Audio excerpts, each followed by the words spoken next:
Hello everyone and welcome back to the Minecraft 1.20 Let's Play. This is the first episode since the 1000 Days movie that went out, but the last normal episode we did was spent building this library here. I haven't leveled these guys up a whole lot, but that's fine since we really don't need any enchanted books at the moment. We did build some custom trees as well, and in between episodes I actually took it upon myself to add some more. I did a few on our main island here, and a bunch on the mountainside here by the Sniffer Palace to add some vegetation that isn't just that brown swamp green, because ew. I'm happy with how they all turned out, but today what I want to do is head back up to— oh no, that was not smooth.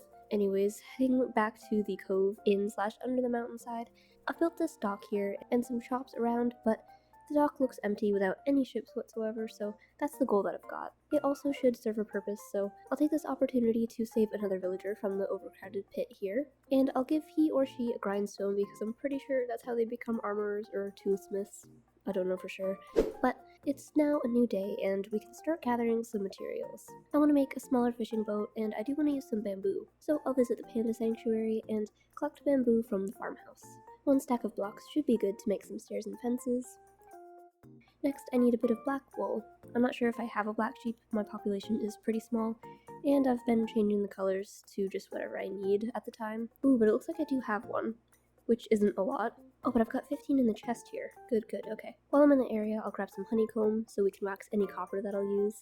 Now, I need to stop here at my starter house and get my building shulker boxes to rescue my inventory space. A big part of this build, like most builds honestly, is deep slate. I want to use tiles and bricks of deep slate, so I need to go mining. For a while. I'll see you on the other side.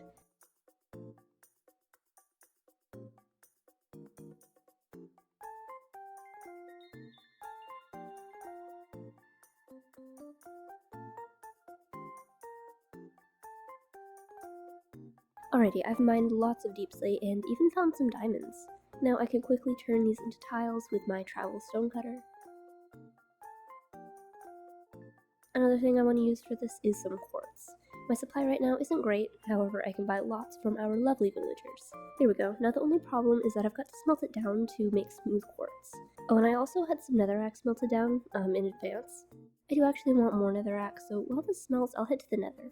I'll start by mining some of this, and since this will create a massive hole, I might as well go down to the netherite level. Or ancient debris level, I guess. Okay, level 15. Hopefully this turns out more than just lava.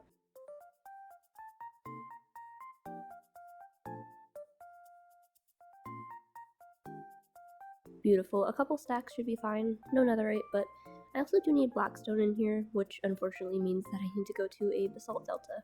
We've got one over here, and I'll mine a bunch of this as quickly as possible. Now, finally, I get to leave this dimension. Hopefully our quartz is— oh, well then. I forgot that it won't smelt since I was in the nether. Oh well. In the meantime, I'll chop some trees. I need these mostly to make spruce slabs, but I'll also grab some fences. I also need some oak stairs and trapdoors, some mangrove stairs, stripped birch logs, and acacia trapdoors. The next thing is terracotta. I'll check my terracotta chest, but I don't have any white terracotta, which is what I need, and I've only got 5 regular terracotta. I do have some clay and some mud, and I need some mud bricks, so I'll take those too. However, to get more terracotta, I need to go to my clay farm, and my furnaces to smelt more stuff. I'll throw the clay I've got in here and go down to the farm to get a new round of mud drying.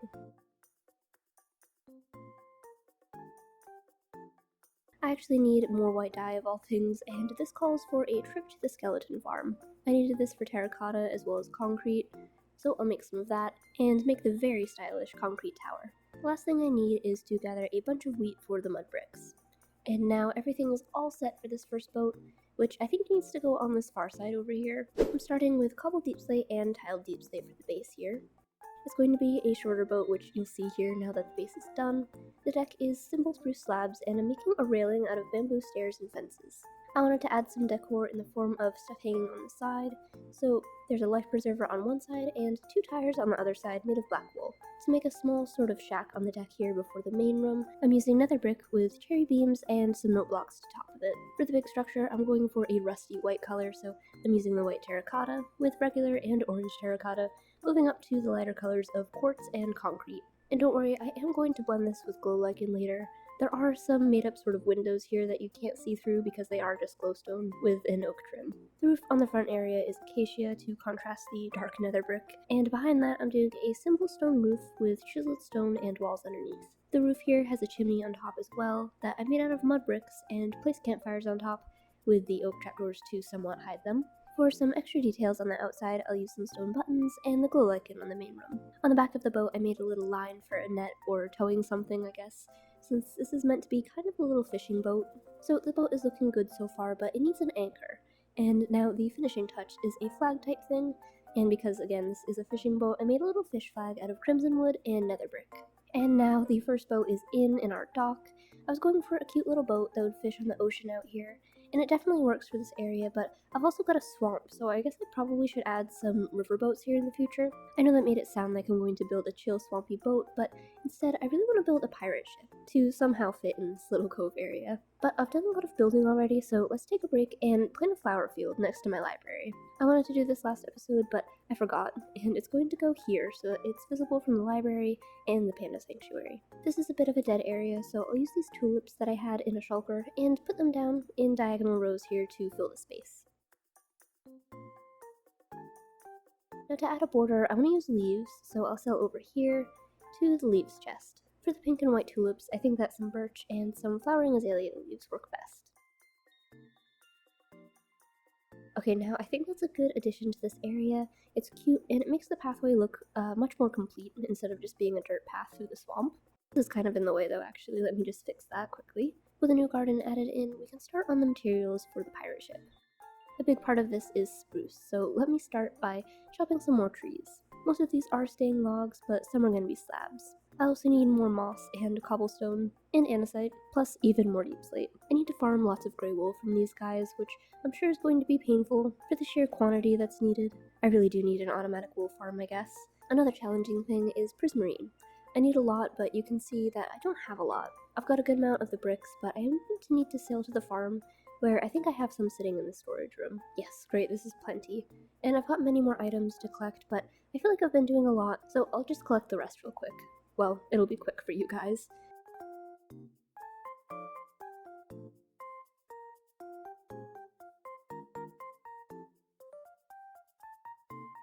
Now, look at all of the materials that I've gathered for this. It just never ends. But now let's build a giant boat over here. I'm starting with the outline of the base. I'm using a gradient from deep slate to prismarine that includes grey wool and mossy cobble, as well as andesite. Now, as you can see, it's quite massive, so I'm going for the simple deck again and using spruce. I'm creating a little outdoor area for storage using beams and oak trapdoors. I also put a birch railing, and starting on the first structure, it's a mud brick room with a flat top and a couple of chimneys. Next to that smaller room is a tall build made out of deep slate and dorite. It's got a window at the bottom for trading with villagers, and a taller one above that filled with the grey glass. The roof here is a blue gradient using the terracotta and wool we collected. There's a crimson canopy above the trading window, and I've also got a chimney on the back using terracotta and bricks. Next up, I'm adding a wheel to one side because, well, if there were ones on each side, it would be far too wide for this space. But anyways, it's made of mostly spruce with some accents of deep slate and acacia. Now let's add some details on the sides, including some anchors and life preservers, and a fishing net made of oak fences. The final things to do are the sails, so let's start with a small one in the front. It's a basic spruce beam, and it has two sails. The top one is very small, so I just used some banners. The middle one is set up to have a ladder inside for easy access to the lookout tower. Above these two bigger sails, I built a black flag to be kind of piratey, but I couldn't find a good way to make a skull and crossbones that didn't look awkward as all hell, so this will have to do. And finally, the pirate ship is finished, except for one last item, which is a dragon head on the very front here. With the build done, back here to the pit of villagers, I'm going to snatch one to keep in the pirate ship. First though, I do need a grindstone to lock the profession in, and a minecart and some rails.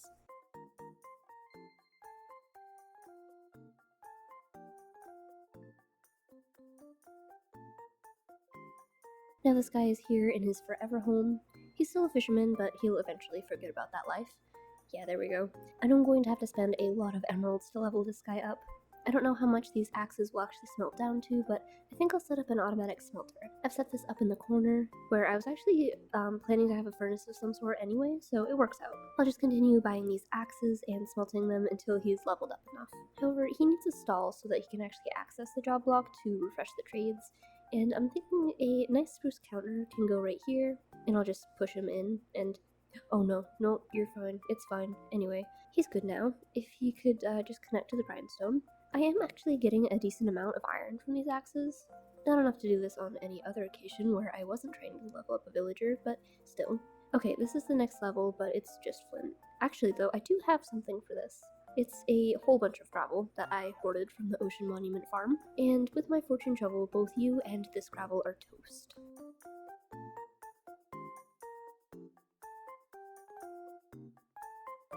It is 23 flint, so even though I chopped a whole stack, it is going pretty quickly. Okay, but we've got to the diamond for an emerald phase. Yay. But we do have an axe trade too, which we can actually use to decorate this space since we don't really need axes. I basically just did this whole villager thing for the bell trade, but we might as well continue. Alright, I bought a sword, and now for the decoration in here. I'm thinking a lot of gold and treasure would fit this vibe well, so back to the mining building. I'll take pretty much all of my gold because I don't use it for anything. While I'm thinking of it, I want to take some amethyst crystals and copper and make a spyglass to display somewhere on the ship. I'll use these trapdoors for a makeshift barrel, where I'll keep some gold and raw gold. Okay, I think that's enough barrels around here. Now I'll put some shelves up, and I'll add some amethyst and candles. I've got some blues and purple, as well as some yellow and some green. I also thought some exotic flowers and plant life from the sniffers would be a good thing to add around, like they found it on adventures of some kind. Some of them hanging from the ceiling up here, and a plant in this explorer pot. Okay, this is looking good, but I do want to add some stuff in an item frame, such as the spyglass, a copy of the Ocean Monument map I made because it has the monument and our little boat on it, and of course both of the diamond tools this guy sells. Now I think this room is good. I'll add some more stuff on the outside with a pitcher plant and a table. For up here, I'm thinking we could have a garden of azalea that's hopefully visible from the deck. There is a lot of open space out here, and I'm going to try to fill it by crafting some note blocks and other types of crate things, and just throwing them around here like this ship has gotten just mad loot. And so here's all of the stuff. I also want to fill the space in the back, so I'm thinking sleeping quarters. I'll set up some basic bunk beds with trapdoors on the sides, and add in some gloomy lighting, and I think that's accurate. The last thing I want to do is have a wheel up here. I'll use some fences with a chiseled bookshelf in the middle. It's really hard to make an upright circle in Minecraft, okay? It's fine for now, I guess. One last thing I want to do is make a sign for the garden up here, just to fill this room with something else. And with that, I think our shipyard is complete. Obviously, we've got the treasure room with this guy who sells us stuff. We've got a garden up here, and down below on the dock you can see both ships sitting here in our cove. I think they look really good here, especially from up here. You can actually see them better, but with that, that is all of the time that I've got for today's video. Thanks for watching, and I will see you in the next one.